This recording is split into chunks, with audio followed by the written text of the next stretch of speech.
Volám sa Maťo Maličky a som nosičom na Tério chate. Nosenie je pre mňa predovšetkým školou. Je to matika, keď počítam kilá pri balení. Fyziológiu a patofyziológiu tu mám z prvej ruky. Mám tu aj fyziku. Nosenie v podstate hra s ťažiskom a jazyky sú na dennom poriadku. Predmetom všetkých predmetov je prežitie, survival. Vyučujú ho tatranské dažde, vetry a sneh. Títo nekompromisní profesori vzbudzujú rešpekt. Nečudo, že ich prítomnosť dolinu obyčajne vyľudní. Ostávam sám.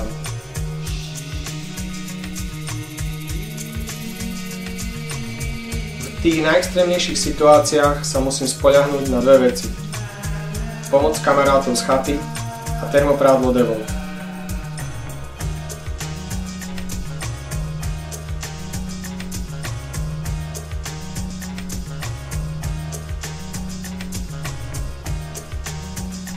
Termoprádlo DeWalt je utkané výlučne z vlákien merino vlny, ktorá si uchováva výnimočné izolačné vlastnosti aj po zmočení.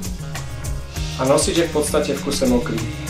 Či už sa kúpe vo vlastnom pote, v dažďovej vode, alebo snehu topiacom sa na jeho makajúcom tele.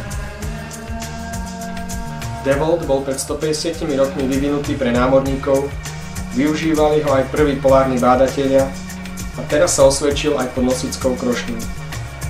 Do extrémnych podmienok vrele odporúčam dobrých priateľov a termoprádlo DeWalt.